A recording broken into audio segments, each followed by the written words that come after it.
Quand mes frères et moi nous étions jeunes, notre mère a subi une opération radicale contre le cancer. Elle a failli mourir. On lui a enlevé beaucoup de tissu du cou et de l'épaule. Et longtemps, elle a beaucoup souffert quand elle se servait de son bras droit.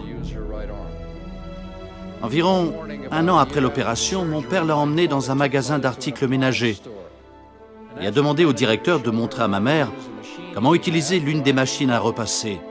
C'était une Iron Right. On la faisait fonctionner à partir d'une chaise en appuyant sur des pédales avec les genoux pour abaisser le rouleau matelassé contre le métal chauffé et le faire tourner en y introduisant chemise, pantalons et autres vêtements. Cela facilitait le repassage et il y en avait beaucoup dans notre famille de 5 garçons. Surtout pour une femme qui pouvait peu se servir de son bras. Ma mère a eu un choc. Mon père a dit au directeur qu'ils allaient acheter la machine et la payer comptant.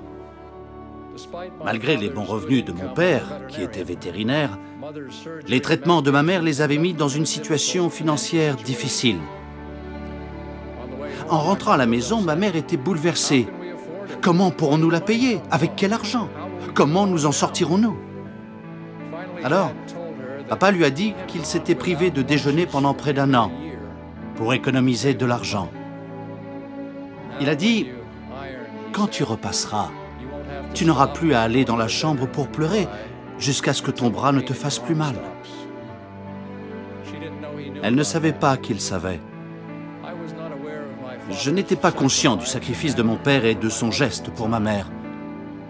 Mais maintenant que je sais, je me dis, ça, c'est un homme.